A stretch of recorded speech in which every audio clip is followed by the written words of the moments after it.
सत साहिब जी चैनल को सब्सक्राइब करें, बेल आइकन दबाएं, वीडियो अच्छी लगे तो लाइक करें। एक दादू साहब हुए हैं, वो उनके नाम से एक बहुत अच्छा पंथ भी चला हुआ है। दादू साहब जी जब 7 वर्ष के थे, अपने गली में थोड़ा सा गांव से बाहर खेल रहे थे। रास्ते में वहाँ बच्चे की तरह खेल रहे थे और भी बच्चे वहाँ पर विद्यमान थे। पूर्ण परमात्मा कबीर परमेश्वर वही जिंदा महात्मा का रूप बनाकर आया। जिंदा महात्मा, जैसा कि आपको दिन में बताया था, सुबह के सत्संग में बताया था कि जिंदा महात्मा का रूप बना कैसा होता है। एक काला टोप होता है ऊपर सिर पे, ऐसे गोल गोल ऊंचा चोटा होता है उसका ऐसे, और काला ही ऊपर एक ओवरकोट टाइप सिंह वही कपड़ा होता है जो कमीज के स्थान पर पहनते हैं, और एक कच्छा पहनते हैं घुटनों तक का, और दाढ़ी बड़ी होती है। सिर के बाल थोड़े से छोटे होते हैं, ज़्यादा बड़े नहीं होते हैं। तो उसको जिंदा महात्मा कहते हैं, वो जिंदा महात्मा होते हैं। उस और प्रौढ़ यानी वृद्ध अवस्था में बड़ी सी आयु का रूप धारण करके प्रभु वहाँ दादू साहेब जी को मिले। संत दादू साहेब जी छोटे से थे, 7-8 वर्ष के। वो खेल रहे थे बच्चों में बाहर गांव से थोड़ी सी दूरी पर। परमात्मा वहां बैठ के चर्चा चली, परमात्मा के विषय में जानकारी दी, बेटा भगवान की भक्ति किया करो, ऐसे वैसे। अब दादू जी ने कहा, प्रभु आप मुझे अपना लोक दिखाइए, आप कहाँ से आए हो, जैसे गरीबदास जी ने प्रश्न किया था।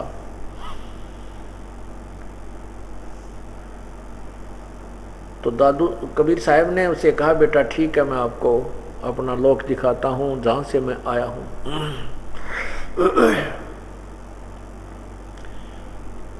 उसमें दादू जी ने देखा, सत परमात्मा ने दादू जी को एक जल पिलाया, प्रथम मंत्र दिया, लोटे से जल पिलाया। इस प्रक्रिया को वहाँ उपस्थित कुछ भक्त यानी दूसरे बच्चे देख रहे थे। उसके बाद दादू जी अचेत हो गए। उनकी श्वास चल रही थी लेकिन चेतनता नहीं थी।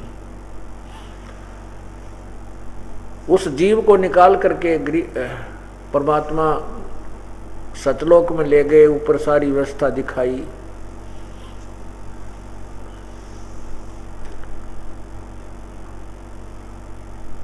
उधर से उस बच्चे को अचेत देखकर गांव के वो बच्चे भागकर घर आए, उनके माता पिता को बताया। गांव के बहुत से लोग वहां इकट्ठे हो गए कि एक साधु ने न जाने कैसा मंत्रित जल पिला दिया, जिससे ये दादू बच्चा अचेत हो गया। झाड़े वगैरह जंतर मौलवी बुला करके झाड़े जंतर लगवाए, लेकिन कोई राहत नहीं मिली। वैद्यों को दिखाया, कोई राहत नहीं मिली। 3 दिन और 3 रात तक दादू जी अचेत पड़े रहे। जब तीसरे दिन परमात्मा ने उस आत्मा को वापस भेज दिया और ऊपर के सब लोगों को दिखा करके सारी व्यवस्था से परिचित करा करके नीचे भेज दिया। अब दादू साहब जी उसके उपरांत उस कबीर परमेश्वर के गुण गाने लगे। कैसे?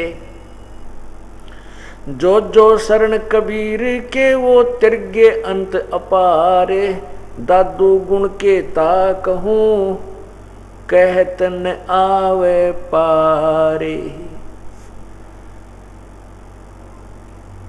कबीर करता आप है दूजा ना कोई, दादू पूर्ण जगत को भक्ति दृढ़ावे सोए। पूर्ण जगत को, पूरे संसार को कहते हैं भक्ति वही दृढ़ाते हैं, वही तत्व ज्ञान से परिचित कराते हैं, यथार्थ भक्ति मार्ग वही बताते हैं। ठेका पूरा होवे जब सब कोई तजे शरीर, दादू काल चंपे नहीं जपे जो नाम कबीर। दादू साहब जी कह रहे हैं कि जब ये शरीर आपका समाप्त होगा, यानी समय आएगा, शरीर त्यागना पड़ेगा। जब शरीर छोड़कर तुम जाओगे तो जब पूर्ण परमात्मा कबीर जी की जो साधना करते हैं उनके निकट काल नहीं आएगा। ठेका पूरा होवे जब सब कोई तज शरीर, दादू काल चंपे नहीं जपे जो नाम कबीर।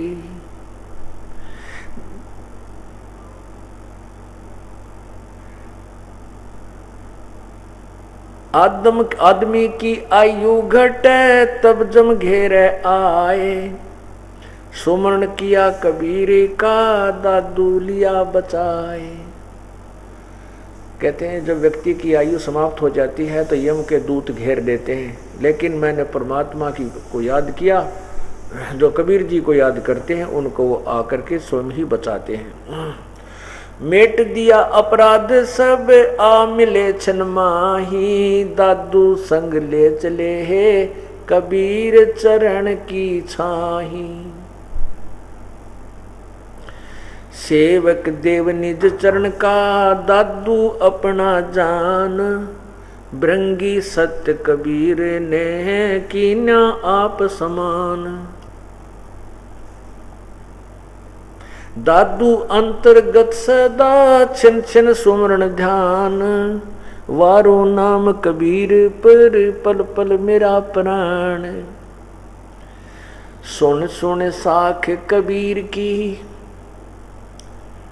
काल नवावे माथ, दन दन तीनों लोक में दादू जोड़े हाथ।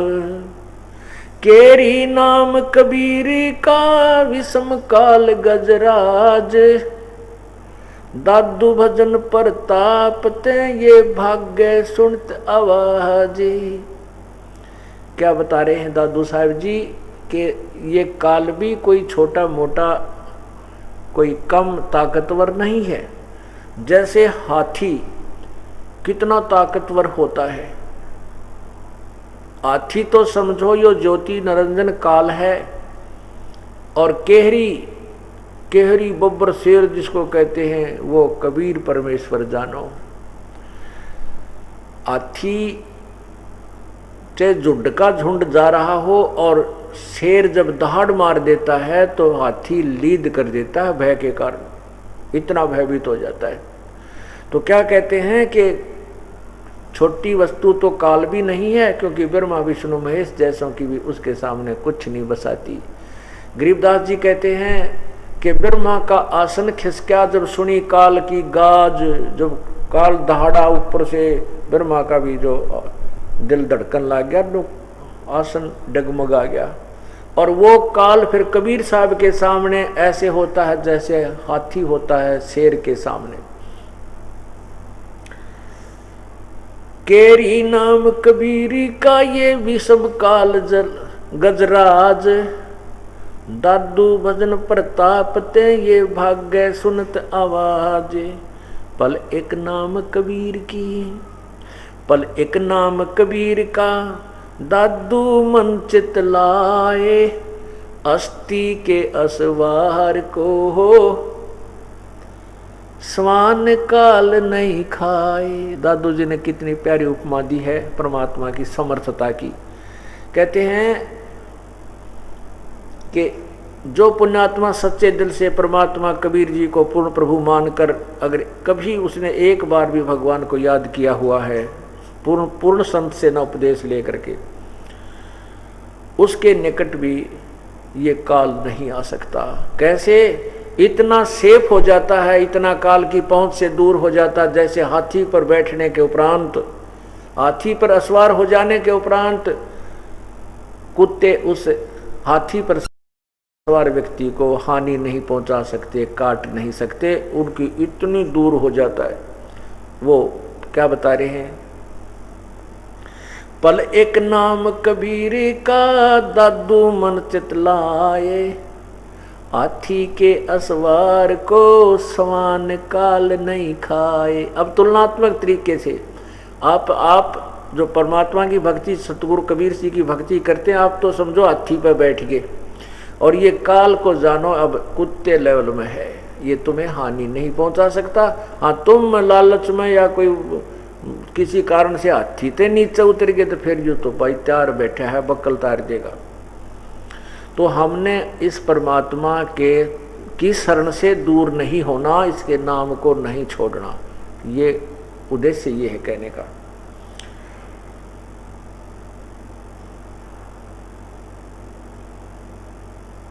पल एक नाम कबीर का दादू मन चितलाए, हाथी के सवारे को काल सवान काल नहीं खाए। सुमरण किया सुमरत नाम कबीर का, कटे काल की पीढ़ी। दादू दिन दिन ऊंचे होवे, फिर परमानंद सुख सीर। दादू नाम कबीर की जय कोई लेवे ओटे, तिनको कभू लागे नहीं वो काल बजर की चोटे। अब कहते हैं कबीर परमात्मा की जो ओट ले लेते हैं उनको काल की चोट, काल के बजर तीर, कहते हैं पग पग पर यो तक तक मारे, काल अचानक बाणा। बाण माने तीर, अचानक तीर मार देता है, परिवार के परिवार नष्ट कर देता है। हमारे भक्तात्मा पुण्यात्माएं जिनके साथ प्रभु है वो कैसी कैसी घटनाएं बताते हैं। हमारे 3 भक्त सवार होकर के महम से आ रहे थे और मारुति कार में, उसमें लाइट डिम थी, आगे एक ट्राला भरा खराब होया खड़ा था। ट्राला बड़ा ट्राला होता है, रात्रि के समय सामने से लाइट ज़्यादा होने से ड्राइवर भगत को वो ट्राला ना दिखा और फुल स्पीड में गाड़ी उस ट्राले के नीचे ठोक दी। उस गाड़ी का नामो निशान मिट गया, मतलब कति कंडम होगी। और उस बच्चे का थोड़ी सी खरोंच कति यहाँ से नो टाल रखी है परमात्मा ने, कति गले के ऊपर कहे परमेश्वर। और इतने बड़े बड़े वो उनके पीछे एंगल लग रहे होते हैं, उन एंगल के बीच के न्यू गया और एंगल न्यू लाग जाता, गर्दन का पता नहीं लागे। उन तीनों भक्तों का कोई खरोंच नहीं आन दी मालिक ने। ऐसे ऐसे ना जाने कितने प्रमाण हैं, गिनती नहीं। कि कोई भक्त बताते हैं कि एक भक्त बताता है कि आगे से मोटरसाइकिल और बीच में एक ट्रैक्टर और एक कार के बीच में मोटरसाइकिल पर आगे, मोटरसाइकिल का तो कति कंडम हो गया और परमात्मा के दास के खरोंच भी नहीं। देखने वाले सभी ने कहे, बीमे वाले इंश्योरेंस वाले भी कहने लगे भी इस मोटरसाइकिल वाला आदमी तो खत्म हो लिया होगा। तो उनको थोड़ी सी चोट तो अवश्य थोड़ी सी चोट आई, नाम मात्र सी। तो ऐसे ऐसे ना कितनी कहानी है, कितने प्रमाण है प्रभु के। तो यहाँ दादू साहब भी यही कहते हैं,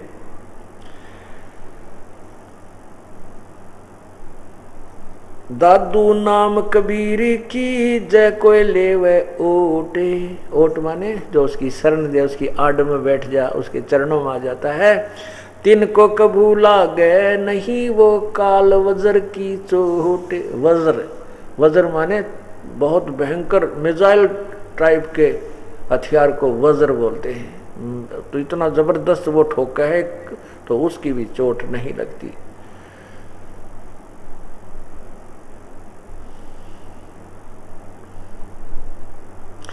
और संत सब कूप हैं केते झरीता नीर।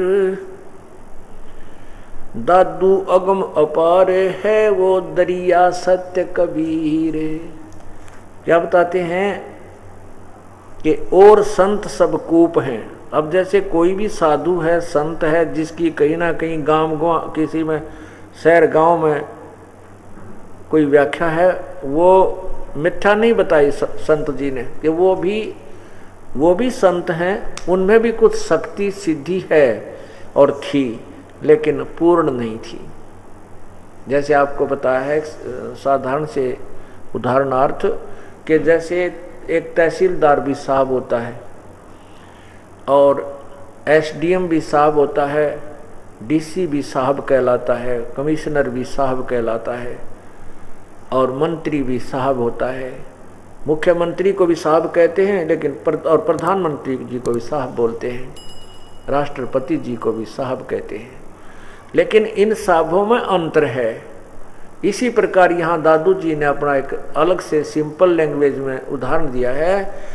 और संत सब कूपे हैं, अन्य संत जो तुम जिनकी महिमा सुनते हो उनको समझो कुएं की तरह, जितना पानी है वो थोड़ा सा काम चला सकते हैं।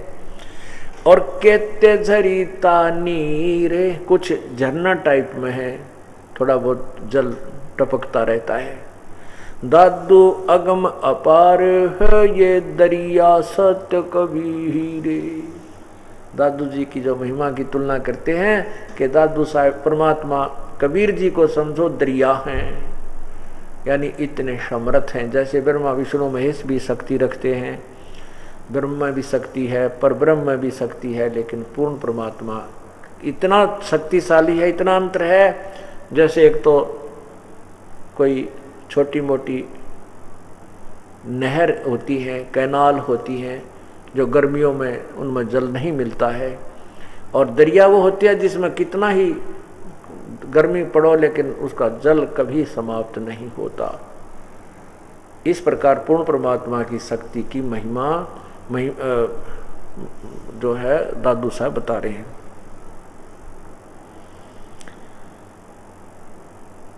अब ही तेरी सब मिटे ये जन्म मरण की पीरे, कि इस जन्म में टंटा मिट जाएगा, झंझट मिट जाएगा, तेरी जन्म मृत्यु का संकट कट जाएगा।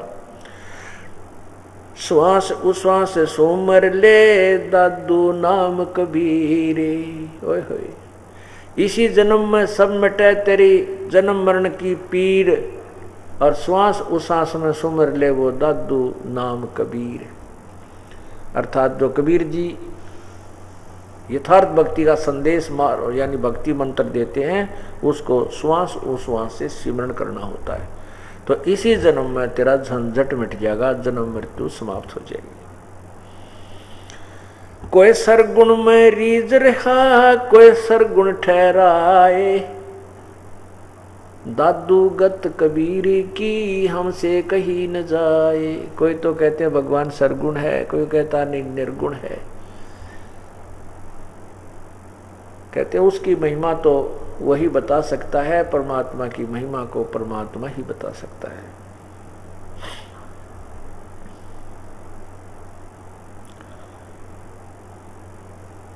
दादू नाम कबीर का सुन के कापे काले, नाम भरोसे जो नर चले बांका ना होवे बाल। ओए होए, दादू नाम कबीर का सुन के कांपे काल। ये ज्योति निरंजन भी कांपने लग जाता है परमात्मा की महिमा को सुनकर, उसके नाम के उसका जिक्र चलते ही इसकी भी धड़कन बढ़ जाती है दिल की। और कहते परमात्मा के सच्चे नाम के सहारे यानी सच्चा विश्वास करके चलता है तो उसका बाल भी बांका नहीं हो सकता। दादू साहब जी कह रहे हैं, यही गरीबदास साहब जी कहते हैं। दादू नाम कबीर का सुन के कापे काले, नाम भरोसे जो नर चले हो न बाका बाल। जिन मोह को निज नाम दिया सोए सतगुरु हमारे, दादू दूसरा कोई नहीं वो कबीर सिरजनहार। दादू जी कहते हैं और कोई दूसरा भगवान नहीं है, केवल कबीर ही सबका सृजनहार, कुल मालिक है, सारी सृष्टि का रचनहार है। और उसी ने मुझको निज नाम दिया, यथार्थ नाम दिया, खास मंत्र दिया जो वास्तविक मंत्र है।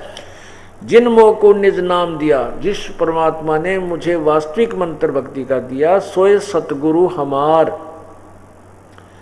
और दादू दूसरा कोई नहीं कबीर सिरजनहार।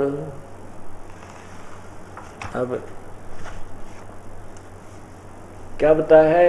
अब इसी प्रकार गरीबदास साहिब जी ने भी परमात्मा की महिमा बताई है। क्या बताया है?